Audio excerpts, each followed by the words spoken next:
What if the part of your plant you've been ignoring is actually the part that can give you the most new growth? Most people see a fallen leaf and think it's the end of something, a sign that the plant is struggling, or just a bit of waste to clear away. But in many cases, that leaf is not the end at all. It's a beginning. From my experience, some of the most rewarding plants I've ever grown didn't start from seeds or even cuttings. They started from a single leaf, quietly sitting on the soil, doing work you can't even see yet. And once you understand why that works, everything about propagation starts to make a lot more sense. In this video, we're going to slow down and look at that process together.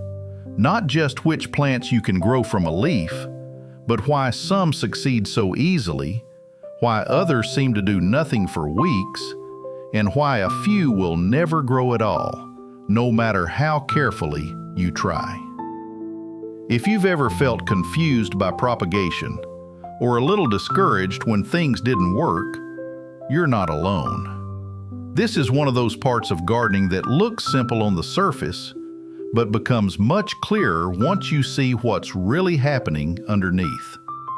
And by the end of this, you'll start to look at every leaf in your garden a little differently. So, how does this actually work? How can something as simple as a single leaf turn into a completely new plant? The answer comes down to something surprisingly powerful that most plants carry inside their cells. It's called totipotency. Now, you don't need to remember the word, but the idea behind it matters. Totipotency means that certain plant cells still hold the full blueprint of the entire plant. Not just the leaf, but roots, stems, everything. In many plants, especially the ones we'll look at today, some of those cells can reorganize themselves when conditions are right. They don't just stay a leaf. They begin to change, slowly forming new roots and eventually new growth points. From my experience, this is where a lot of confusion starts, because people often think propagation is about making roots. But roots are only part of the story. What you're really doing is giving the plant a chance to rebuild itself. And not all plants are equally good at that. Some leaves respond quickly, almost as if they were designed for it. Others take weeks before anything happens. And some will never move beyond that first stage at all. That difference isn't random. It comes down to where those active cells are located, and whether the leaf has access to the structures it needs to grow further. In the next part, we're going to look at the one rule that quietly decides everything, why some leaf cuttings become full plants, and why others stop halfway, no matter how patient you are. There's one detail that quietly decides whether a leaf cutting becomes a full plant or stops halfway. And in my experience, this is where most people get confused. Because you can take a leaf, place it in water or soil, and after a few weeks, you'll see roots. And it feels like success. But sometimes that's where it ends. The leaf stays alive, the roots keep growing, but nothing else happens. No new stem, no new leaves. Just a rooted leaf sitting there. This is the difference between rooting and actually propagating a new plant. And the reason usually comes down to one thing: whether that leaf has access to a node. A node is a small part of the plant where growth actually begins. It's where new stems, leaves, and branches are able to form. In many plants, especially things like pothos or Hoya, that growth doesn't come from the leaf itself. It comes from the node. So if you only take a leaf, Without any node attached, you might still get roots, but you won't get a new plant. Now, this doesn't apply to everything. Some plants, like African violets or many succulents, can grow entirely from a leaf, but many others simply can't. And understanding that difference saves a lot of frustration. From my experience, this is one of those small details that changes how you approach every propagation attempt. In the next part, we'll start with the plants that almost always work, the ones that make this process feel simple again. If you're new to leaf propagation, or if you've tried before and it didn't quite work, this is where I'd suggest you begin. Because not all plants respond the same way. Some need very specific conditions. Some depend on having the right structure like we just talked about. But others are surprisingly forgiving. In many home gardens I've seen, there's a small group of plants that seem almost eager to grow from a leaf. They don't ask for perfect timing, they don't need constant attention, and they tend to give you clear, visible progress. Plants like African violets, sedum, and kalanchoe fall into this group. What they share is something simple but important.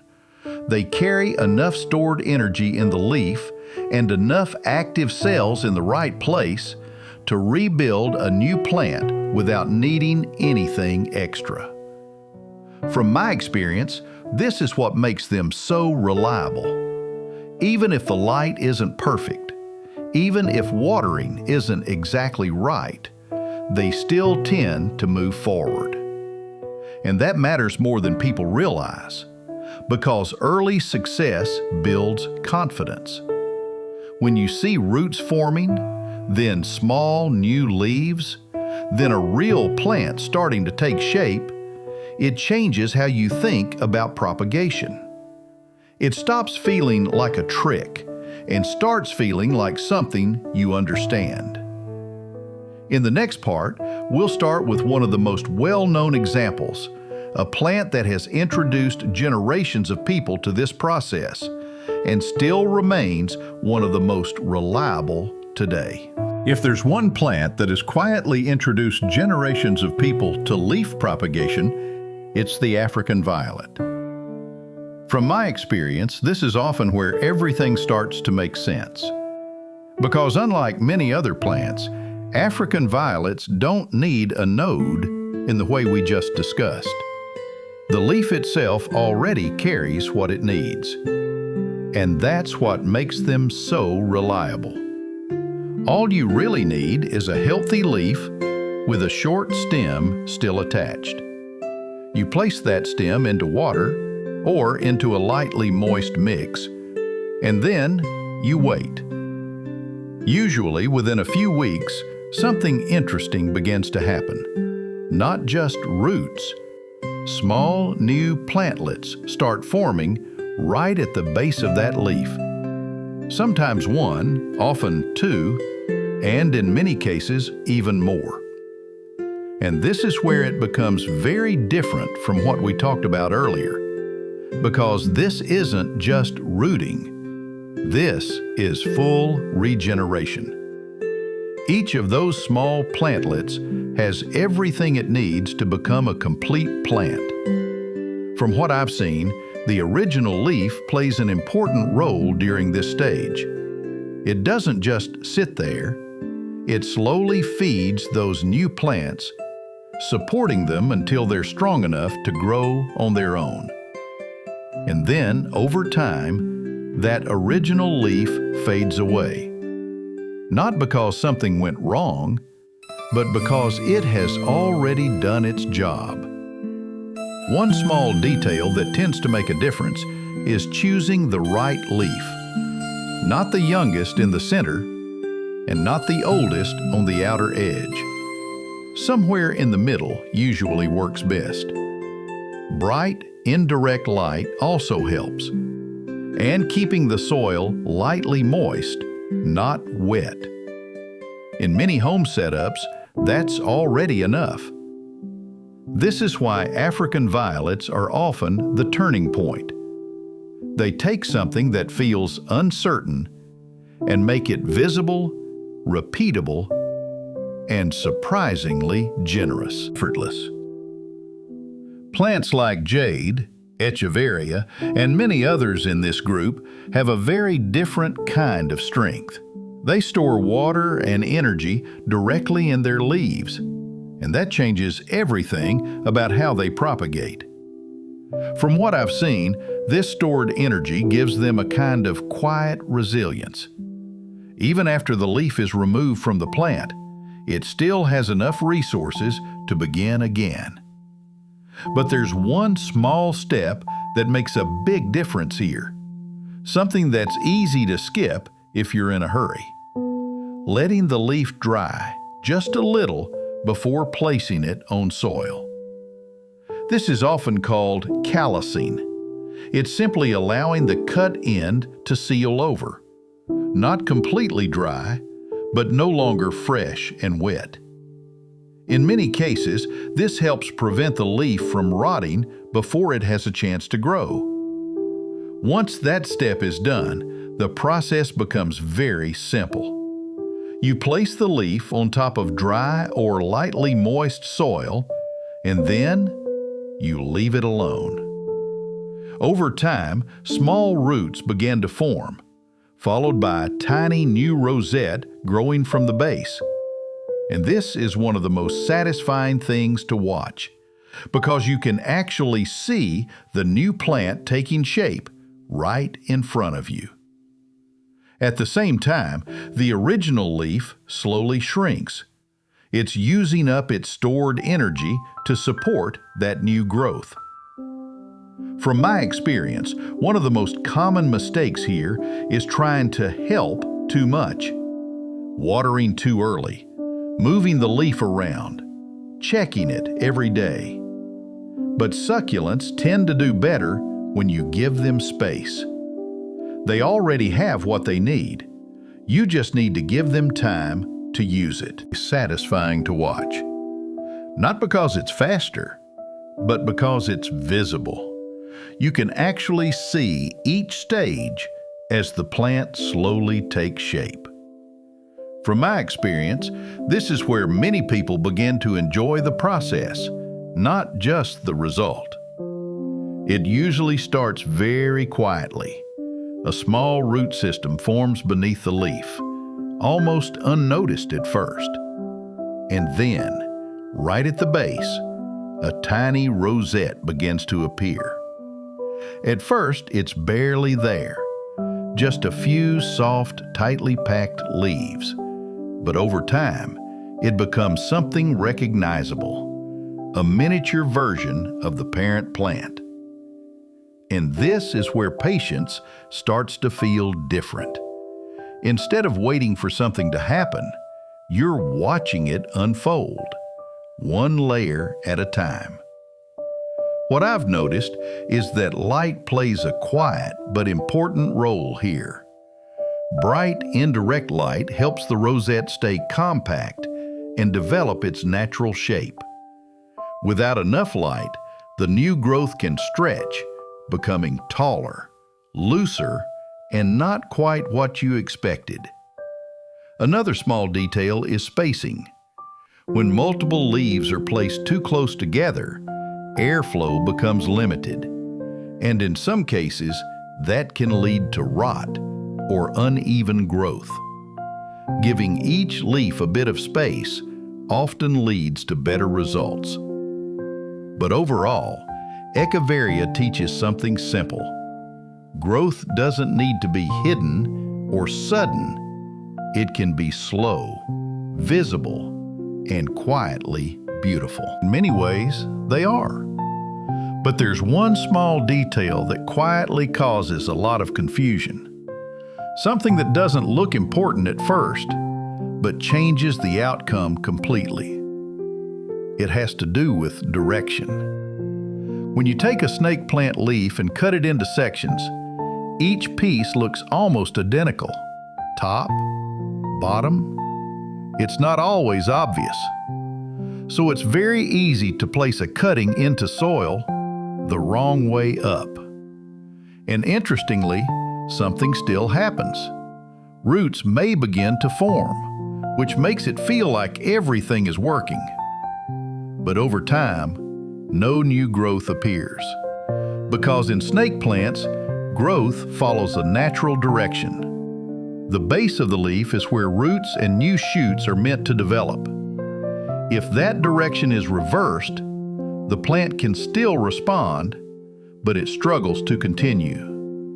From what I've seen, this is one of those mistakes that's easy to make and even easier to miss, because it doesn't fail immediately. It just stops.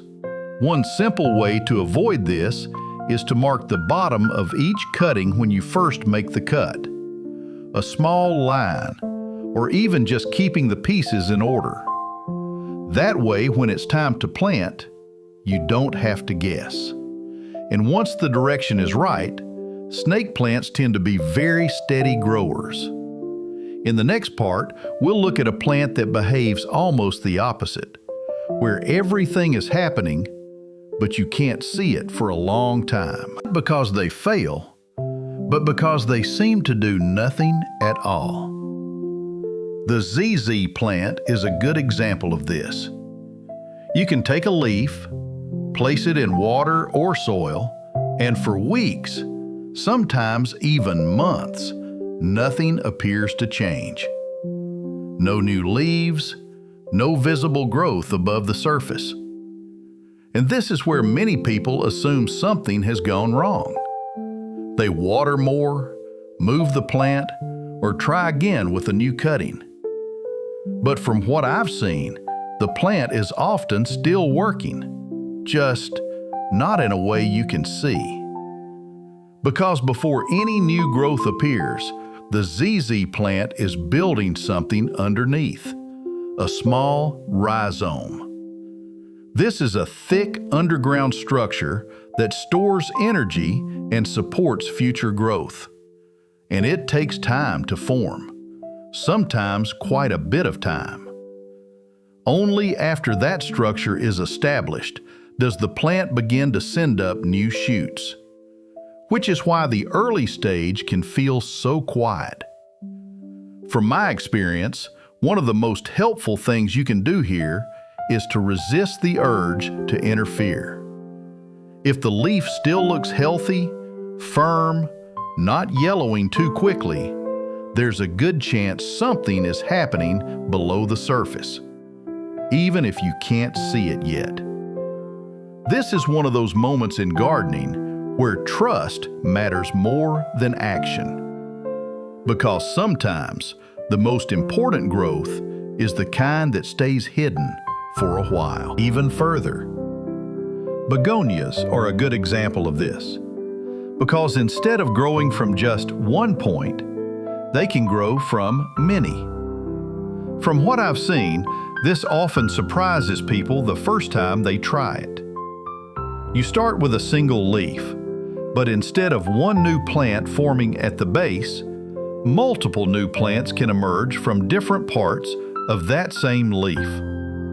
And the reason comes down to something very simple: the veins. In many begonias, those veins carry active cells that are capable of producing new growth. So when the leaf is placed flat on the soil and those veins make contact, each point becomes a potential starting place. Some gardeners even take this a step further. They gently cut across a few of the larger veins, creating more points where new plants can form. Over time, small plantlets begin to appear along those lines, not all at once, and not always evenly, but enough to turn one leaf into several new plants. From my experience, moisture control becomes important here. The leaf needs contact with the soil, but not constant wetness. Too much water can cause the leaf to soften or begin to rot before growth has a chance to start. Bright, indirect light, gentle humidity, and a bit of patience are usually enough. This is one of those methods that shows just how flexible plants can be. Not everything grows from a single point. Sometimes growth spreads. They give you options. And plants like peperomia and pilea fall into this category. From what I've seen, this flexibility is part of what makes them interesting, but also a little confusing at first. Because with these plants, how you take the cutting can change the outcome. For example, with peperomia, you can take a full leaf with a short stem and grow a new plant from that. But you can also take that same leaf and cut it into sections. Each section, if it includes part of the vein structure, can become a new starting point. So instead of one plant, you may end up with several.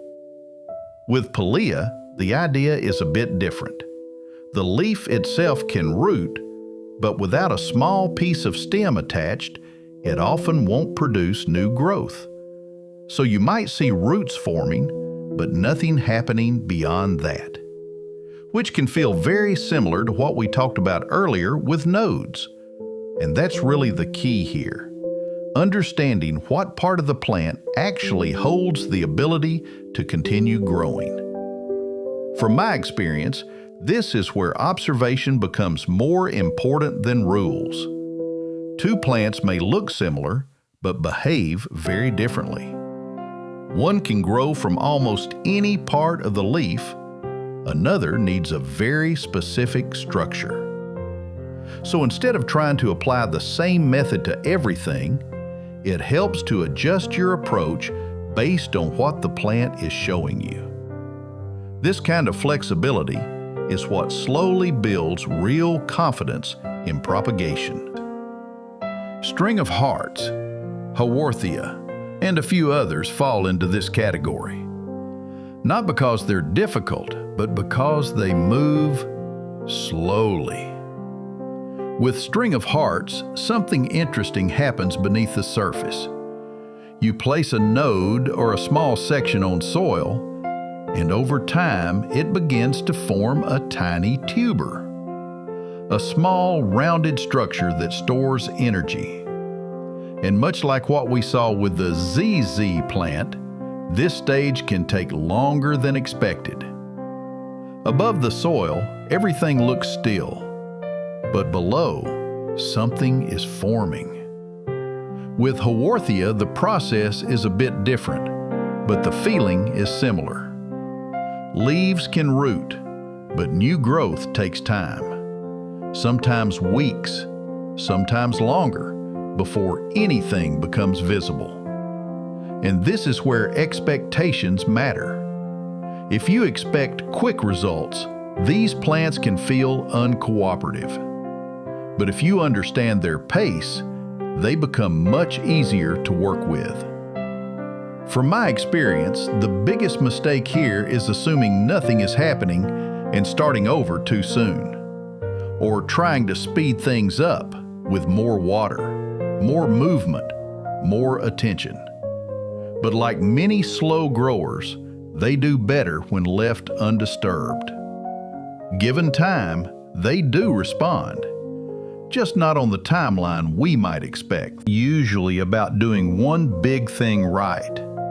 It's about avoiding a few small things that go wrong. And from my experience, the same patterns tend to repeat. Not because people aren't careful, but because these mistakes are easy to overlook. One of the most common is overwatering. It often comes from a good place. You see no growth, so you assume the plant needs more support. But in many cases, the leaf doesn't need more water. It needs stability. Too much moisture, especially early on, can soften the tissue and lead to rot before roots or new growth have a chance to form. Another pattern is checking too often. Lifting the leaf, moving it, looking for signs every day. And while that feels like care, it can interrupt the process. Small roots are delicate. New growth points are even more so. Too much movement can slow things down or stop them entirely. Light is another quiet factor. Not too little, not too harsh, but something in between. Bright indirect light tends to support steady growth without stressing the plant. And then there's timing. Starting too early, starting too late, or expecting progress on a fixed schedule. But plants don't follow our timelines. From what I've seen, the most consistent results come from a simple approach. Set things up carefully and then step back. Let the plant respond in its own time. And in some cases, that's true.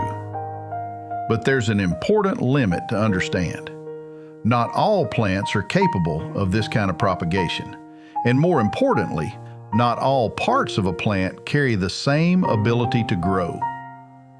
From what I've seen, this is where expectations can quietly drift.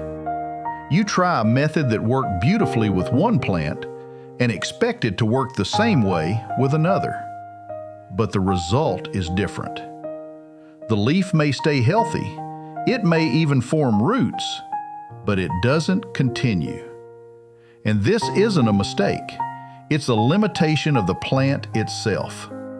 Some species simply don't have the right structures in the leaf to support full regeneration. They rely on nodes or specific growth points that aren't present in a leaf-only cutting. And understanding that can save a lot of unnecessary frustration. Because instead of trying to fix the process, you begin to choose the right method for the right plant. Sometimes that means using a stem cutting.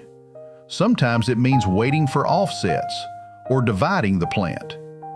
And sometimes it simply means accepting that a leaf isn't enough.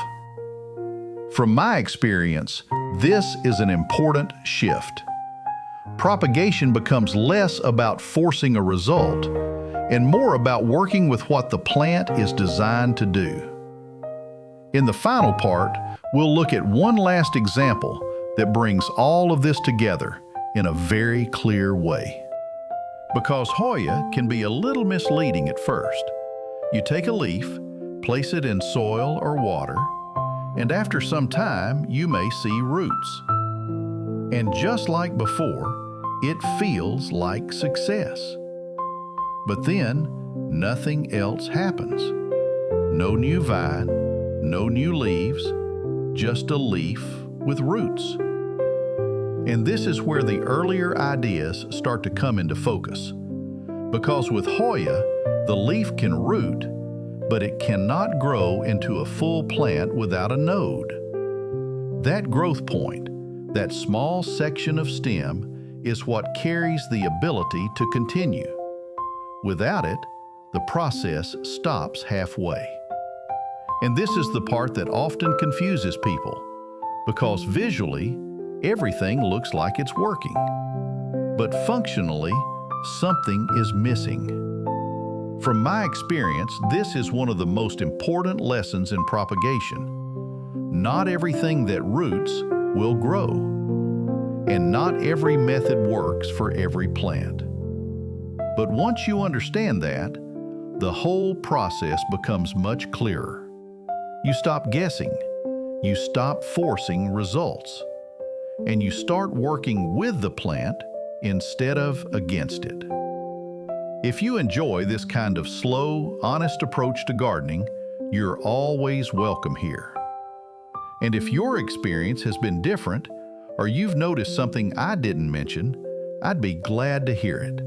Because in many ways, we're all learning from the garden together.